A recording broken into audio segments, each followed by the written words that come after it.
Job से business में आने के पीछे जो सबसे बड़ी वजह थी ना, वो थी शायद मेरी फ्रीडम ऑफ थिंकिंग।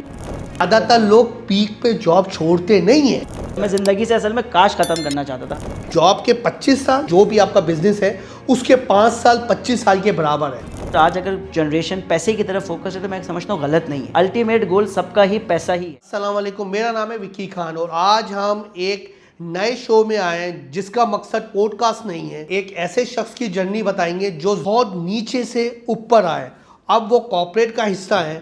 आज हम इनके ऑफिस में बैठे हैं, आइए इन्हीं से बात करते हैं इन्हीं की जर्नी के बारे में। अस्सलाम वालेकुम। वालेकुम अस्सलाम। क्या हाल है सर आपके? अल्हम्दुलिल्लाह, आप बताएं कैसे हैं? ठीक ठाक है। पहले तो सबसे पहले अब ऑडियंस को अपना नाम बताएं। मेरा नाम है असद इकबाल। बाय प्रोफेशन मैं HR एंड IT कंसल्टेंट हूँ।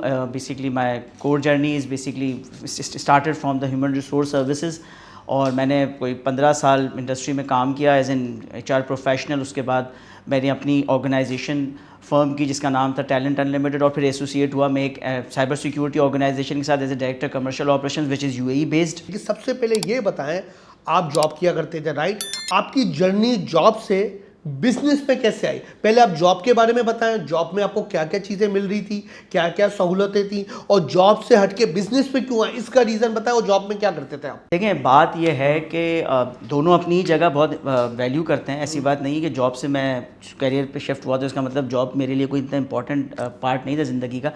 जॉब मैं समझता हूँ सबको करनी चाहिए और जॉब एक ऐसी जर्नी है, एक ऐसा प्रोसेस है जो इंसान को डेवलप करता है, करियर प्रोफेशनल को डेवलप करता है, ठीक है। लेकिन मैं ये समझता था कि मुझे जॉब से बिज़नेस में आने के पीछे जो सबसे बड़ी वजह थी ना, वो थी शायद मेरी freedom of thinking, freedom of doing things, freedom of my mental relief, my experience and exposure जो कि मैं पर्सनली इन्हांस करना चाहता। मैं एज एन आप जैसे आपने सवाल किया कि जॉब में मुझे फैसिलिटीज़ थी, मेरी करियर प्रोग्रेशन जॉब में बहुत अच्छी थी।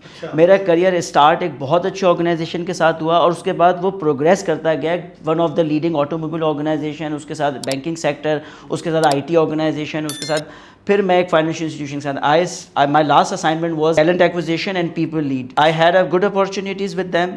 मेरे पास तमाम एक अच्छा फ्रेंच बेनिफिट्स थे, गाड़ी, पेट्रोल, मोबाइल, लीव इनकैशमेंट, मतलब मैं अपने करियर जॉब में बहुत खुश था। मतलब आप मतलब मेरा पीक था मेरा, हाँ बिल्कुल पीक। और मैं पीक पे ही छोड़ी और मैंने ना मैंने जब जॉब छोड़ने का सोचा था तो मैंने कोई 5 साल पहले ये प्लान किया था कि मैं अपनी जॉब को किसी अच्छी पोजीशन पे आकर फिर मैं अपने करियर। ज्यादातर लोग पीक पे जॉब छोड़ते नहीं है। हाँ, I never see this kind of people who left the job on the peak. You quit the job on the peak because it was my target. Actually, I was planned to basically switch the way I have basically taken transition towards my job career to my business career as an entrepreneur.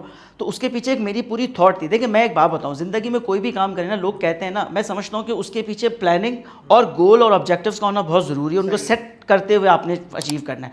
मैंने ये सोचा था कि मैं किसी particular position पर आकर अपनी जॉब से अपने बिजनेस की तरफ स्विच करूंगा। डर खौफ आया उस टाइम? बहुत ज़्यादा।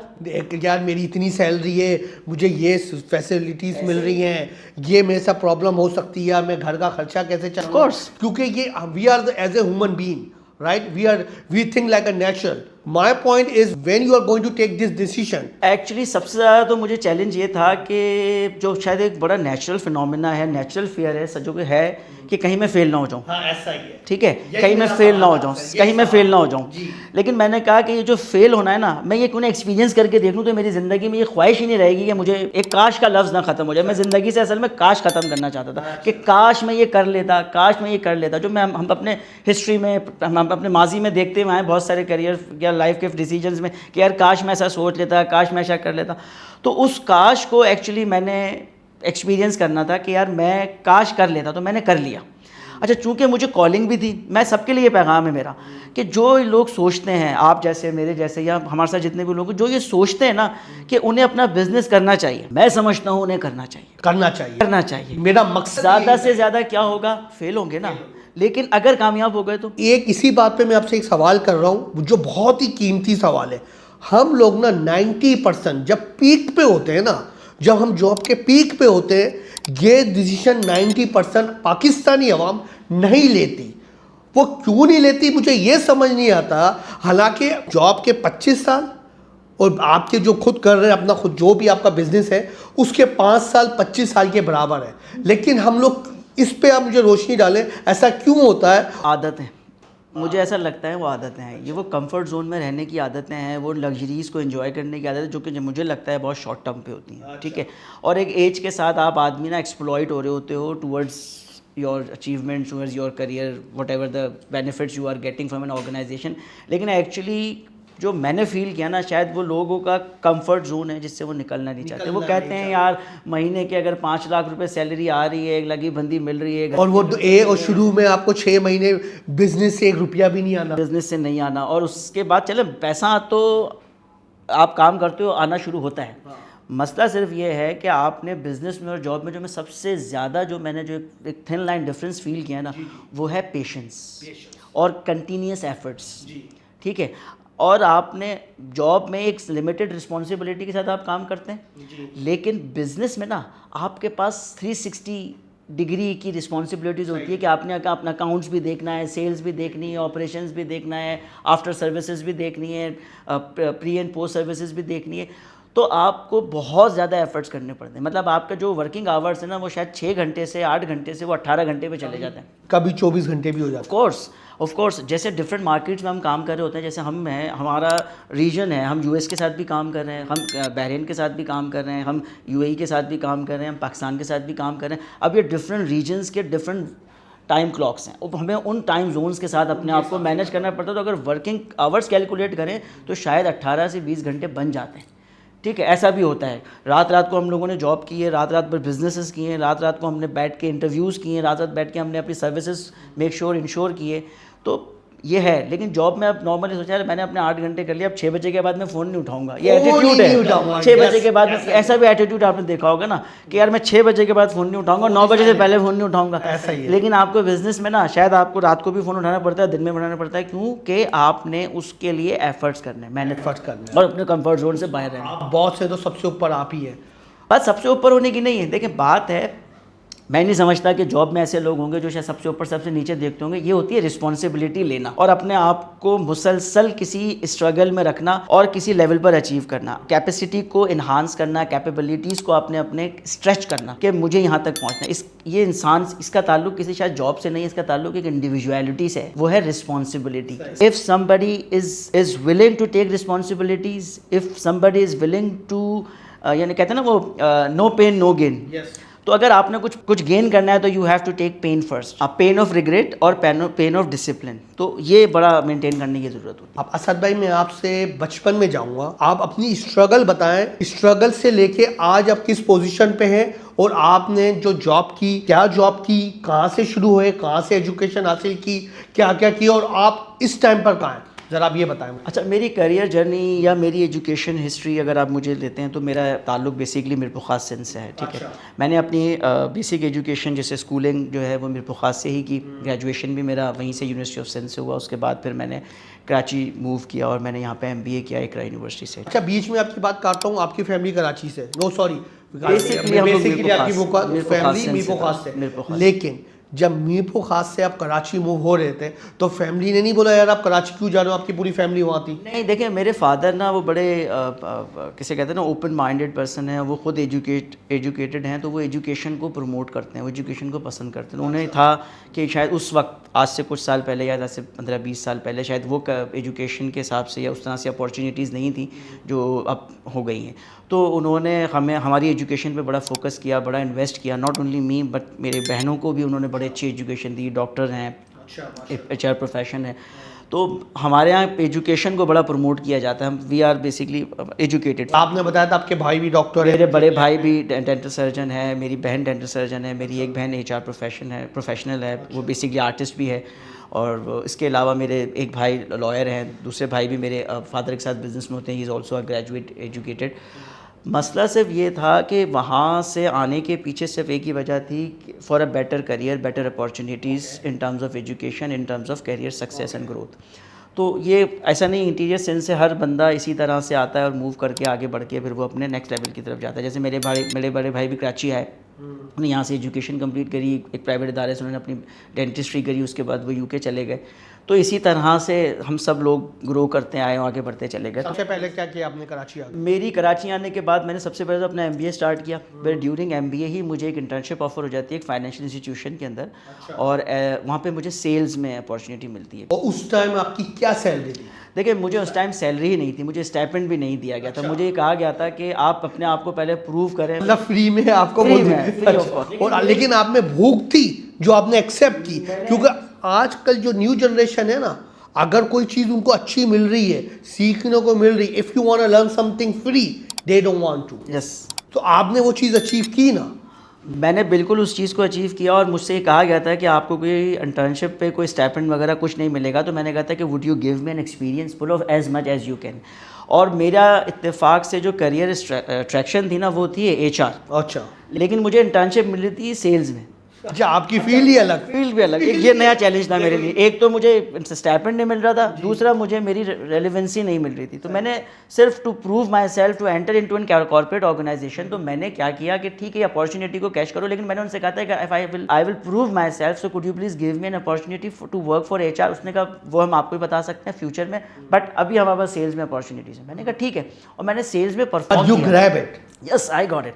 और मैंने उसके अंदर 3.2 मिलियन सेल्स जनरेट की थी म्यूचुअल फंड में, जिसमें मुझे आज भी याद है मेरे बॉस का वो जुमला कि you have sold out what you don't know. Whatever you sold out, did you get anything from that? Yes of course. After that मुझे उसके ऊपर जो रिवॉर्ड्स मिले उसमें से एक मुझे स्टाइपेंड भी बाद में दिया गया, और मुझे परमानेंट वो जो 3 महीने का मुझे जो स्टाइपेंड एक साथ मिला, ठीक है। उसके बाद फिर मुझे अपॉर्चुनिटी ये मिली कि मुझे वहाँ पे परमानेंट जॉब मिल गई, लेकिन सेल्स में मिली। लेकिन जब मुझे सेल्स की मिली तो मैंने कहा नहीं, मुझे HR में करनी। उन्होंने कहा अभी HR में नहीं है, लेकिन जब फ्यूचर में आएगी तो हम सबसे पहले आपको consider. You stick with that. I stuck with that. मैंने उस पर परफॉर्म किया। फिर मैं सुबह सेल्स की मीटिंग्स करता था, सेल्स काम करता था। उसके बाद शाम को आके यानी कि 3-4 बजे वापस आके ऑफिस से मैं HR में बैठ के अपनी फाइल्स बनाता था, ताकि मैं HR का काम इम्प्रूव कर सकूं। फिर मैंने वहाँ पे अपॉर्चुनिटी आई तो मैंने वहाँ पे as an HR officer join कर लिया। Why did you choose in that time HR?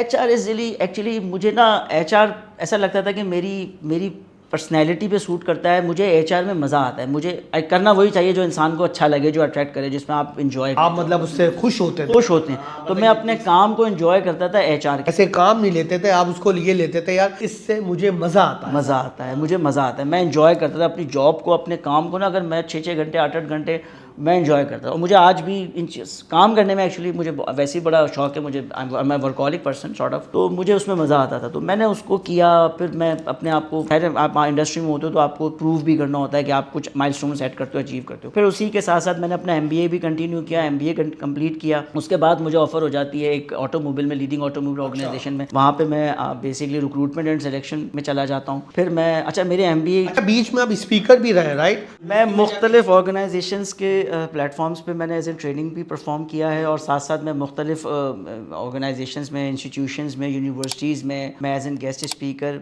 भी इनवाइटेड रहा हूँ। वहाँ पे मैं as a motivational speaker invited रहा हूँ। मुख्तलिफ फोरम्स में मैंने किया है, मेरे आर्टिकल पब्लिश हुए हैं अखबार के अंदर। जी बिल्कुल। और इसके साथ साथ फिर मैंने as an visiting faculty 1-2 universities में पढ़ाने का भी मुझे मौका मिला, तो मैंने वहाँ पे भी पढ़ाया। तो ये सारा ज़िंदगी के साथ साथ, और आप मल्टीपल चीज़ों को अपने साथ लेके चलते हैं ताकि यू विल गेट समथिंग। आपके पीछे सिर्फ ये मोटिव नहीं होता कि यू बिकम अ समथिंग, और you basically portrait yourself as an showcase your personality. उस दौरान आजकल जो न्यू जनरेशन के जो कॉन्सेप्ट दिमाग में चल रहा है ना, पैसा, शॉर्टकट रास्ता, पैसा हासिल कर लो। उस दौरान अब ये जब चीज़ें चल रहे थे, between this journey, did you ever think shortcut और गेट सम मनी और गेट सम वे? देखिए ये टाइम की बात है ना।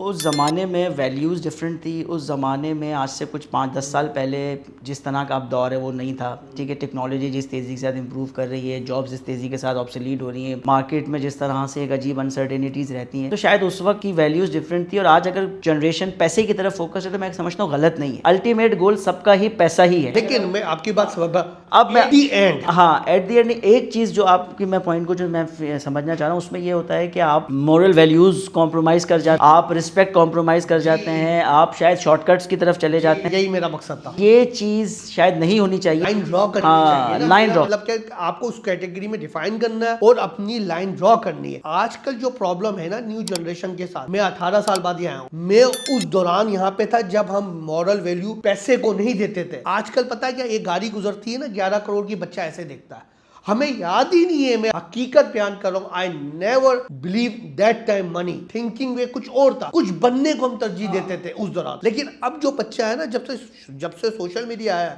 14 साल का भी बच्चा, 15 साल का भी बच्चा, 18 साल का भी बच्चा, उसके दिमाग में सिर्फ और सिर्फ, जो मेरा एक्सपीरियंस हुआ है अभी within a year, I got so many experience, I have so many people I meet in my office, every single person, my whole relative, I'm not scared to tell them, whole family, they are thinking only shortcut way, how to get money. But in that time, in my time period, totally different. Actually हुआ ये है, जो मैं समझ पाया, आप शायद आज से 10-15 साल पुराने, जो 18 साल पुराना, 19 साल, सोशल मीडिया का जो ज़माना था ना, था नहीं। अच्छा, अब आप जिस एजुकेशन के लिए थ्रस्टी थे या जिस एजुकेशन के पीछे आप भाग रहे थे, जिसके पीछे, वो अचीव करने के पीछे आपको एक अलग एफर्ट दरकार होता। अब एक मोबाइल के ऊपर आपको ना इक्वेशन सॉल्व मिल जाती है, कि एक मोबाइल के ऊपर आपको ना आपके सवाल के जवाब मिल जाते हैं, कीज मिल जाती है। तो लोगों का, आज के स्टूडेंट का ये मसला तो हल हो गया है कि उसको पढ़ने में वो परेशानी नहीं है जो शायद आज से 10-15 साल 20 साल पहले होती थी। ट्यूशन सेंटर्स जाओ, पढ़ो, कीज लेकर आओ, ये लेकर आओ, वो मसला हल हो गया। तो उनका वो जो स्टेप था ना, वो तो हो गया खत्म। अब आ गए, अब नेक्स्ट स्टेप की तरफ चले गए। अब उन्होंने, ये सबने ये बात फील करी कि अगर जिंदगी में आगे बढ़ना है या जिंदगी में अगर कहीं अपने आप को स्टैंड करना है ना, तो वो अब सिर्फ एक ही चीज़ हो सकती है कि आपके पास गाड़ी कौन सी है, किस गाड़ी से उतर रहे हैं और कौन सा मोबाइल यूज कर रहे हैं और कौन सा ब्रांड पहन रहे हैं। अच्छा, जॉब है उनकी 2 लाख रुपए की है, सैलरी 1.5-2 लाख है, मोबाइल रखा हुआ 6 लाख रुपए का। भाई देखना, ये ब्रूटल रियलिटी है, इस जमाने की ब्रूटल रियलिटी है, भयानक रियलिटी। मैंने कहा ना ब्रूटल रियलिटी है, लेकिन इस हकीकत के साथ जीना है, इस हकीकत के साथ जीना है। लेकिन उसमें एक चीज समझनी है। देखिए, मैं आपको एक और बात बताऊं, आप या मैं या कोई भी हमारे आने वाला जनरेशन या करंट जनरेशन की मैं बात कर रहा हूं, पैसा कमाए, फोकस करें, हर चीज पे फोकस करें। मेरा मैसेज ये, पैसा कमाएं, बहुत ज्यादा कमाएं। मौत के अलावा हर मसले का हल पैसे के साथ है आजकल। नहीं यार, मैं नहीं मानता, हकीकत है। नहीं। अच्छा, सिर्फ एक ही बात पे हम ये बात पे एंड करेंगे, हालांकि क्योंकि अपन दूसरी डायरेक्शन में चले गए। पैसे से आपके पास लग्जरी पैसा है। मैं ऐसे उधर मिला हूँ जिनके 5 स्टार होटल्स हैं, 5 स्टार गैस स्टेशन है, उनको आप मल्टी बिलियनर, मैं उनके साथ उठा बैठा हूँ यूएसए में, लेकिन उनको रात में नींद नहीं आती। लेकिन ये देखो, पैसे से नींद आ सकती है। देखिए, मैं आपको मसलों की बात है ना, पाकिस्तान की हम जनरेशन पे बात। अच्छा, चले पाकिस्तान में भी पैसा, नींद मसले का मसला। देखिए, नींद तो बगैर पैसे वाले को भी नहीं आती, फिर क्या करें। नींद एक ऐसी चीज़ है, देखिए, नींद का ताल्लुक इनसे नहीं होता। इंसान ना अपने मामलात और अपने मसलों को किस तरह से लेके चल रहा है या कितना इमोशनली उसके साथ मसले, वो लगे। मैं आपकी बात समझ रहा हूँ कि हमारे यहाँ पैसा कमाने के चक्कर में ना काला देखा जा रहा है, ना गोरा देखा जा रहा है, ना अंधा देखा जा रहा है, ना गोरा, ना किसी को रिस्पेक्ट दी जा रही है, ना किसी को वैल्यूज़ हैं। बस पैसा कमाओ, हलाल हराम, अच्छा बुरा कोई मैटर नहीं करता, बस पैसा होना चाहिए। मैं इस बात से इनकार नहीं कर रहा। मकसद कहने का ये है कि हमारे यहाँ एजुकेट करने की ज़रूरत है कि आपने बहुत पैसे कमाने, but with respect and values. वही बता गई ना, आपको लाइन ड्रॉ करनी है, लाइन ड्रॉ करनी है। अगर लाइन ड्रॉ कर लेंगे तो आपको सब। देखें, अगर आप किसी को पैसा कमाने से या किसी बच्चे को या किसी भी शख्स को इस बात की डायरेक्शन देंगे ना कि यार पैसा कुछ नहीं है, देखिए पैसा ही हकीकत है दुनिया की, लेकिन उसको कैसे कमाना है, उसमें कितनी क्या एफर्ट्स करने, किस तरह एफर्ट्स करने हैं, वो इंपॉर्टेंट है। असद भाई, मसला तो यही है ना, वही तो कोई नहीं बता रहा। लाइन, मकसद मेरा पैसे से नहीं है, पैसा कमाने से नहीं है, मेरा मकसद ये है पैसे कमाने के लिए आपको लाइन ड्रॉ करनी पड़ेगी। देखें वकास भाई, अभी थोड़ी देर पहले शो शुरू होने से पहले हम और आप बैठ के एक बात कर रहे थे कि कंटेंट पे बात कर रहे थे जी, ठीक है। मैंने आपसे डिस्कस किया, आपने मुझे, आप और मैं एक ही पेज पे थे कि इस वक्त सोशल मीडिया के ऊपर कुछ भी बिक रहा है, ऐसा ही है ना। कोई आप कंटेंट है ना, उसमें कोई मैसेज है ना, कोई उसमें वैल्यूज, गाड़ी दिखा रहे हैं, बस आप उसमें कुछ भी दिखा रहे हैं, दिखा दें, लेकिन अच्छी चीज नहीं दिखा। और जो अच्छा कंटेंट बनाने की कोशिश कर रहा है वो कॉम्प्रोमाइज कर रहा है, व्यूज भी नहीं, वो कॉम्प्रोमाइज कर रहा है, वो व्यूज नहीं है उसके पास। आज भी सोशल मीडिया एक ऐसा प्लेटफॉर्म है जिसकी बात को सुना और समझा जाता है। अगर यही एफर्ट्स अच्छी तरह हो जाए जो आप कर रहे हैं, जो आपने, आप यूएसए से पाकिस्तान आके आप पाकिस्तान में अपने टाइम और अपने पैसे को इन्वेस्ट। अच्छा, एक और बीच में बात कर रहा हूँ, आप यकीन करें या नहीं करें, ये मेरा अल्लाह जानता है, और जो मैंने फेस किए हैं, इसको भी कल एक मेरा जो मैनेजर है उसने फ़ोन किया, बोला ये आए, ये पॉडकास्ट जो भी है, अब मैं डिटेल में नहीं जाऊँगा। उसने ये कहा, ये 18 साल बाद यूएस से है। पता है लोग क्या बोलते हैं, मुझे तो बोलते हैं, मेरे मैनेजर को भी ये कहा, बोला 18 साल से अमेरिका से क्यों आया, क्यों आए? जिसको देखो वो मेरे यही पीछे लगा हुआ 18 साल बाद क्यों आए? सर आपके पाकिस्तान आने पर नहीं, क्योंकि आपके फेयर पेरेंट्स हैं, आपकी फैमिली है, आपको यहाँ पर टाइम देना है, उससे मैं सरप्राइज़ नहीं हूँ। मैं सरप्राइज़ आपके टाइम और इन्वेस्टमेंट पर हूँ, जो आप इस कंटेंट, अच्छे कंटेंट पे मेहनत कर रहे हैं। आप कॉर्पोरेट के लोगों से कनेक्ट हो रहे हैं, आप इंडस्ट्री के लीडर्स के साथ कनेक्ट हो रहे हैं, आप अपने मीडिया के लोगों से कनेक्ट हो रहे हैं। की बात, और मैं उनसे भी कनेक्ट होऊंगा। काफी सब्जी वाले से मिला, वो सुबह 6 बजे उठता है, मंडी जाता है, 10 बजे सब्जी लेके आता है, रात 12 बजे तक। मैंने बोला मैं आपकी वीडियो बनाऊंगा, सिर्फ एक मकसद है उसको बनाने का, पता है क्या? सिर्फ जो लोग कहते हैं घर पे बैठे हुए ना, काम नहीं है भाई जी, सिर्फ उनके लिए वीडियो, उनके लिए मैसेज, काम नहीं है भाई, ये क्या कर रहा है? क्या बात है, बस सिर्फ ये मैसेज मेरे को उनको देके बनाने की। ये वो एक्सपीरियंस है जो आप पाकिस्तान में कर रहे हैं, जो हर पाकिस्तानी नहीं कर रहा है। आपने यूएस जाकर इस चीज़ को फील किया कि पाकिस्तान में कितना गैप है, और पाकिस्तान के इस डार्क एरिया को हाईलाइट करके लोगों को बताना है कि काम बहुत है। हर बंदा मुल्क छोड़ के जाने की कोशिश कर रहा है, उसको ये बताने की ज़रूरत है कि पाकिस्तान के पोटेंशियल को समझने की आज भी ज़रूरत है। अगर पॉजिटिव डायरेक्शन में सोचें तो Pakistan is a good country to live with, Pakistan is a good country to struggle, Pakistan is a good country to achieve and to gain something. लोग ये समझते हैं, जो मेरा एक्सपीरियंस है यूएसए में जाके, इंग्लैंड में जाके, कि आप अपना गोल अचीव कर लेंगे। मैं आपको 100% ये बात कह रहा हूँ। देखो, मुझ पे यकीन नहीं करो कोई बात नहीं, लेकिन मैं अपने 100% ये बात कह रहा हूँ, अगर आप हार्ड वर्कर हैं ना, आप अचीव करना चाहते हैं कुछ, आप पता अफगानिस्तान में भी अचीव करें, क्योंकि अल्लाह ना हर जगह है। सही, लोग ये समझते हैं कि पैसा अमेरिका में डॉलर ऐसे ही गिर रहा है, दरख्तों पर है, ऐसे ही। लेकिन अगर आपका गोल कुछ और है, कुछ बनना है, आप दुनिया के किसी कोने पे भी हो ना, आप वो अचीव करेंगे। बताए क्यों? अल्लाह हर जगह है, अल्लाह तो यहाँ भी है ना। तो लोगों के दिमाग में बस वही चीज़ है ना, अल्लाह बेशक हर जगह, और हर मुसलमान का, हर इंसान का किसी ना किसी पे बिलीव है, अल्लाह पे है हर जगह। एक बड़ी इंपॉर्टेंट चीज़ है सर, वो है स्ट्रगल और क्लैरिटी ऑफ थॉट। आप क्या कर रहे हैं, आपको इस बात के बारे, हमारे ये होता है कि वो एक भेड़ चाल चल पड़ती है। उसी पे हमारे यहाँ एक मशरूम ग्रोथ हो जाती है कि हर बंदा, अभी एक ज़माना था कि जी वो ई कॉमर्स का ज़माना था, तो हर बंदा ई कॉमर्स की दुकान लगा के बैठा हुआ है। फिर एक ज़माना आया कि हर बंदा जो है वो अब आजकल वीलॉगर बना हुआ है, हर बंदा आजकल जो देखें तो वो सोशल मीडिया एक्टिविस्ट हुआ हुआ है। अच्छा, एक बताओ, इस पे भी मैंने वीडियो बनाई है, ये यूट्यूब पे हर बंदा चाहता है यूट्यूबर बन जाएगा। कितने सारे 5 करोड़ या 55 करोड़ लोग एक्टिव होते हैं, और उसमें से 1500 यूट्यूबर सक्सेस होते हैं। 1% भी रेशियो नहीं है। ये क्लियर ही नहीं है, लोगों को पता ही नहीं है। वो इसको देखा ना भाई, वो आजकल वो सबसे ज़्यादा आजकल सोशल मीडिया पे वो लोग कमा रहे हैं जो आपको अमीर होने के तरीके बता रहे हैं। और वो इतना अमीर आदमी है, उसके बाद इतना टाइम है कि वो आपको बता रहा है कि आपको करोड़पति कैसे होना है। खुद करोड़पति है तो भाई तेरे पास इतना टाइम कैसे निकल रहा है कि तो मैं इतना कमा रहा हूँ, 24 घंटे कमा रहा हूँ, टाइम ही नहीं हो, तो टाइम ही नहीं होना चाहिए। और यहाँ पे लोग अपनी बात किसी को बताने से शर्माते हैं, वो बिजनेस पैसा कमाने की तरीके बताएगा। वो एक्चुअली आपको बना रहा है, वो आपको बना रहा है, वो आपको बना रहा है, और एक्चुअली वो आप उसको देख के उसके बिजनेस को आप इम्प्रूव कर रहे हो। एक्चुअली वो मोनेटाइजेशन मॉडल है, उसके ऊपर वो आपको अट्रैक्ट कर रहा है। आप उसके सोशल मीडिया को देख रहे हैं और आपको ऐसा लग रहा है कि मैं भी पैसा कमाने लग जाऊंगा।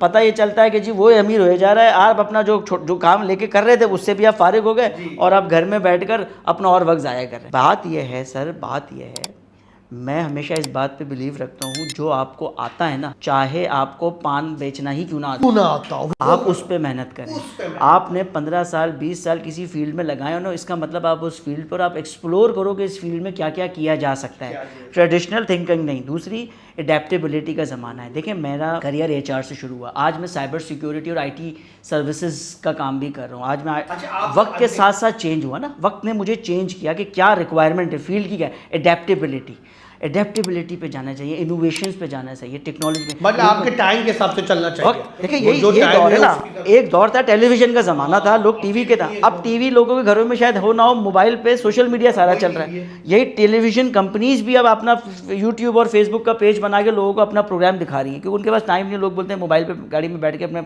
शो देख लेंगे, गाड़ी में देख के खबर देख लेंगे। तो वक्त के साथ साथ चेंज है, अब टेक्नोलॉजी का ज़माना है, तो अब जो टेक्नोलॉजी सेंट्रिक ऑर्गेनाइजेशन हैं या टेक्नोलॉजी सेंट्रिक बिजनेसेस हैं, हमें उस पर जाना चाहिए। चाहिए। मैंने कोविड के ज़माने में एक वीडियो की थी, मैं रिक्रूटमेंट वगैरह करता उस वक्त लोगों के बड़े चैलेंजेस थे, तो उस वक्त मैंने एक वीडियो की थी, आप मेरी वीडियो देखिएगा, 2020 में मैंने ये लॉन्च की थी वीडियो। उस पर मैंने कहा था, एक छोटी सी बात मैंने कही थी कि अब टाइम चेंज हो रहा है, पाकिस्तान भी अब टेक्नोलॉजी वाइज अपने आप को इम्प्रूव करेगा और हमारा ये सारा बिजनेस टेक्नोलॉजी पे शिफ्ट हो जाएगा, यानी कि अब हम वर्चुअलाइजेशन की तरफ चले जाए। आज आप देखें, किसी ज़माने में वर्क फ्रॉम होम करना ही कॉन्सेप्ट ही नहीं था, आज वर्क फ्रॉम होम एक प्रैक्टिस हो गई, एक अच्छी ट्रेंड, अच्छा प्रैक्टिस। अब घर से ही होता था। अब वर्चुअल मीटिंग्स को प्रेफर किया जाता है, रादर कि आप जाएं ऑन साइट मीटिंग करें या इन पर्सन मीटिंग करें। आप टाइम भी बचाते हैं, आप एनर्जी भी बचाते हैं, मल्टीपल काम कर लेते हैं एक सोशल मीडिया पे फोरम पे मीटिंग करके। असद भाई, मैं आपसे ये पूछना चाहूँगा, क्योंकि आपने बहुत डिटेल में एक्सप्लेन किया ईच एंड एवरीथिंग।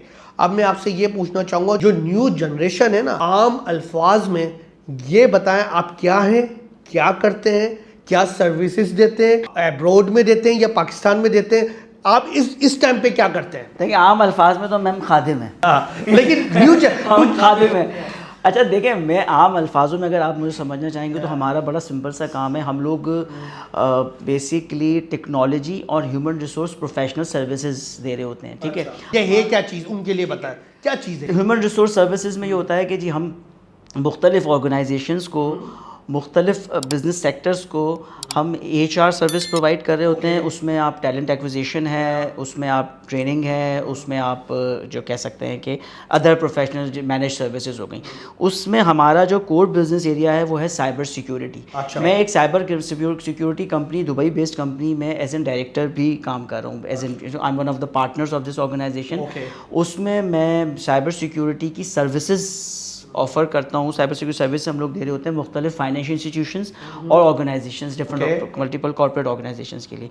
उसमें आप चाहें आप प्रोफेशनल सर्विसेज में आप ह्यूमन रिसोर्स ऑगमेंटेशन हो गई या मैनेज सर्विसेज हो गई, या आप उनसे कहते हैं कि जी हमें सिर्फ सर्विसेज रिक्वायर्ड है, चाहे हमें कोई प्लेटफॉर्म है, चाहे वो ब्रांड प्रोटेक्शन का हो, थ्रेट इंटेलिजेंस हो, NDR XDR, इस तरह के जो सोल्यूशंस होते हैं जो मुख्तलिफ इंस्टीट्यूशंस को रिक्वायर्ड होते हैं। और उसके साथ साथ ह्यूमन रिसोर्स, उनके साथ जो टैग होते हैं कि ह्यूमन रिसोर्स आपको प्रोफेशनल्स रिक्वायर्ड हैं, तो हम बैक एंड पे वो सर्विसेज भी दे रहे होते हैं। अच्छा, अब आ जाते हैं कि हम सिर्फ पाकिस्तान में काम नहीं कर रहे हैं, हम UAE में काम कर रहे हैं। हमारा UAE में बहुत अच्छा क्लाइंटल है, बहुत अच्छा लीडिंग प्रोफेशनल इंस्टीट्यूशंस हैं जिनके साथ हम काम कर रहे हैं, जिसमें बैंकिंग सेक्टर भी है, नॉन बैंकिंग भी है, अदर कॉर्पोरेट ऑर्गेनाइजेशंस भी हैं। अच्छा, आपने बताया था ये बहुत, मुझे लास्ट टाइम जो अपन ऑफ द कैमरा, कि किसी बैंक को भी आप सर्विस दे रहे हैं जो बहुत पाकिस्तान में भी हम बैंकिंग को, किसी बैंक को नहीं बल्कि अच्छे खासे बैंक से जहाँ पे हम सर्विसेज दे रहे हैं, ये थोड़ा सा कॉन्फिडेंशियल हो जाएगा क्योंकि क्लाइंट की तरफ से रिस्ट्रिक्शन है। हम साइबर सिक्योरिटी सर्विसेज में तो सिक्योरिटी हमारा कोर वैल्यूज़ हैं कि हम अपने अनटिल अनलेस कि अगर हम कंसेंट ना लें तो हम उसको डिस्क्लोज़ नहीं करते, हम हमारी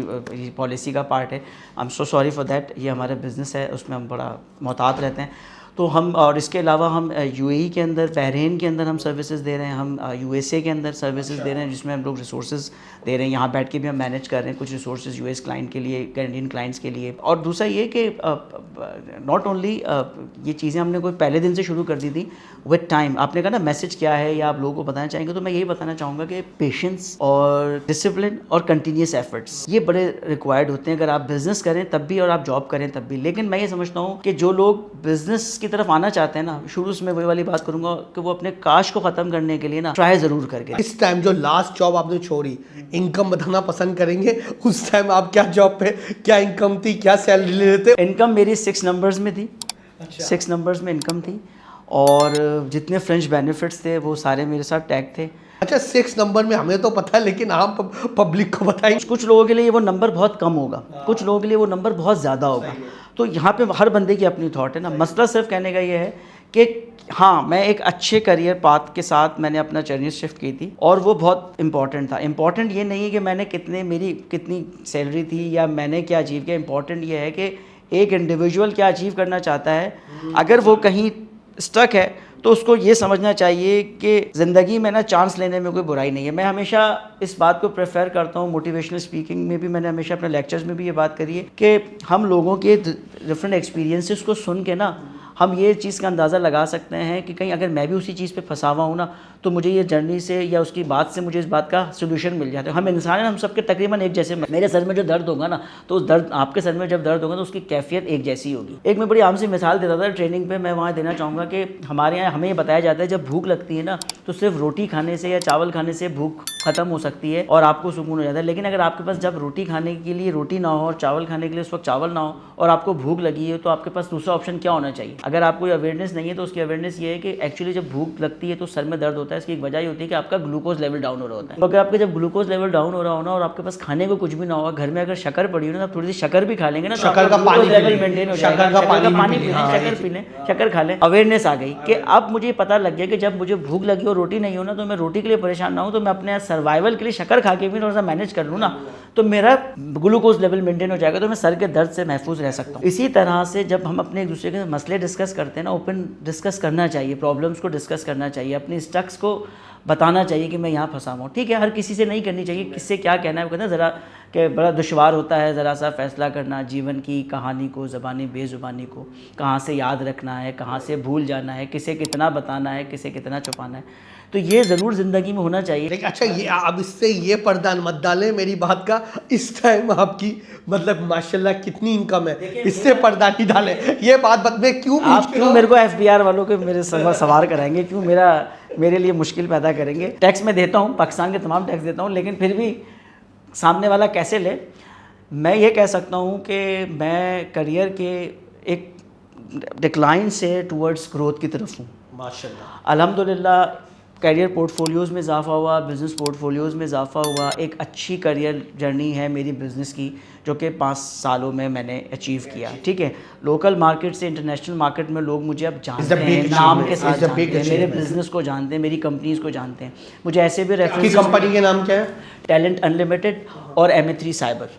where you want to stand after 5 year? देखें, ये बड़ा कॉमन क्वेश्चन है कि कहाँ अचीव करना चाहते हैं, क्या अचीव करना चाहते हैं। मैं ये समझता हूँ कि मैंने इस 5 सालों में एक स्टेबिलिटी की तरफ आना है, एक जिसे कहते हैं कि stability in terms of growth, एक जो है उसकी तरफ जाना है, और टेक्नोलॉजी, फ्यूचर्स टेक्नोलॉजी जितनी भी हैं उनको मुझे अडॉप्ट करना है। ठीक है, और ठीक है, ये एक अलग बात है कि ठीक है मुझे अब एक ग्लोबल ऑर्गेनाइजेशन बनना है, एक ग्लोबल कंपनी बनना है। 5 सालों में मैं ये समझता हूँ कि मेरी कंपनी दुनिया के कम से कम 2 कंट्रीज़ में प्रॉपर रजिस्टर्ड होनी चाहिए, जिसमें मेरा जो फर्स्ट टारगेट में से है वो है एक बहरीन है और दूसरा जो है वो मेरा UAE है। ठीक है, ये मुझे यहाँ पे एक प्रॉपर अपनी कंपनी को करना है। Although MA3 cyber is already based out of UAE, हम वहाँ पे बहुत काम कर रहे हैं। आप गुज़िश्ता कई सालों से वो कंपनी वहाँ पे रन कर रहे हैं और बहुत अच्छी तरह परफॉर्म कर रहे हैं, लीडिंग क्लाइंट्स के साथ काम कर रहे हैं। पाकिस्तान में बेहतरीन क्लाइंट्स हैं, लेकिन जो हमारा दूसरा पोर्टफोलियो है टैलेंट अनलिमिटेड, अब हमें उसको भी उस लेवल पे लेके जाना है। साथ साथ MA3 साइबर को हमने पाकिस्तान के अंदर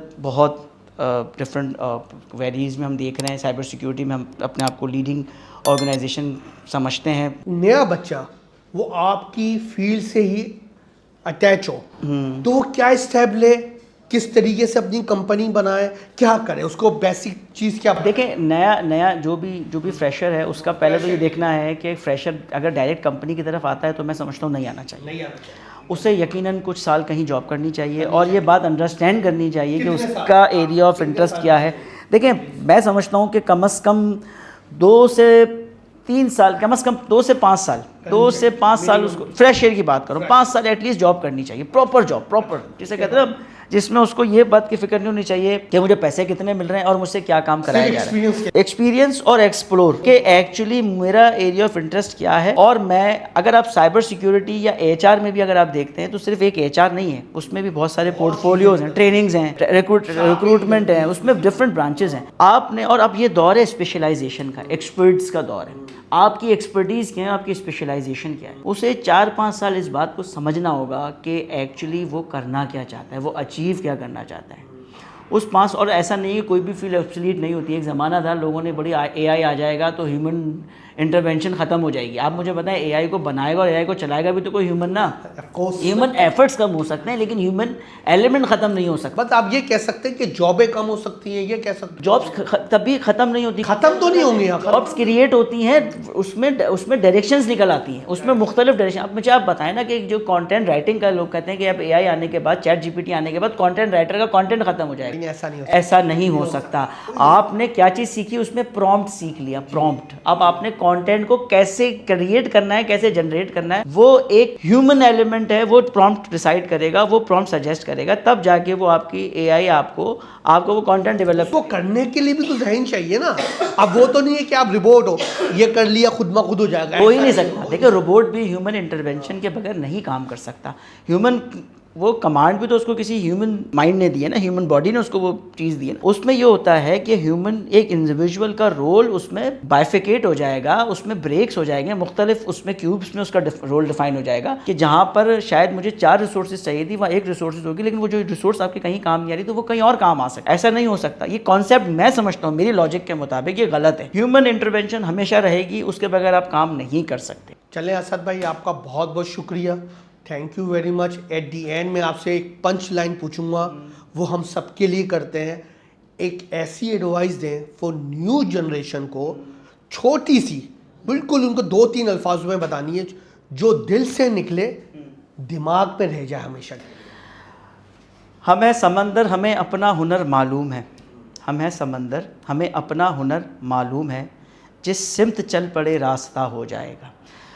बस मैंने कहा ना, जिस सिमत चल पड़े रास्ता हो जाएगा। कोई भी चीज़ मुश्किल नहीं है, सिर्फ़ और सिर्फ आपके एफ़र्ट्स और आपकी क्लैरिटी कितनी है वो इम्पॉर्टेंट है, और डिसिप्लिन कि एक चीज़ को रोज़ करना, थकना नहीं, हारना नहीं, पेशेंस लूज़ नहीं करना। थक जाओ, बैठ जाओ, फिर खड़े हो जाओ, लेकिन अगर वो वाकई करना चाहते हो ये हो जाएगा। हारना नहीं है, हारना नहीं है। वो कहते हैं ना कि अगर आप किसी चीज़ को सच्चे दिल से चाहो तो वो कायनात उसको आपको मिलाने के।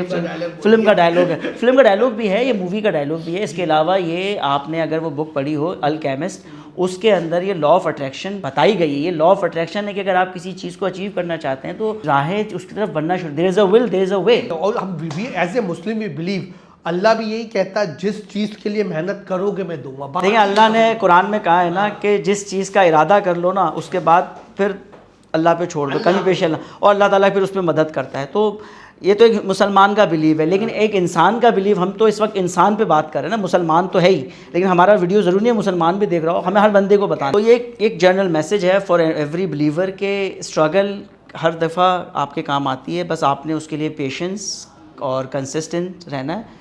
You will get something what ever you want. बहुत बहुत शुक्रिया असद भाई, आपका Thank you, बहुत वकास शुक्रिया। साहब, आज for आपने अपने टाइम having दिया me अपने here. ऑफिस में।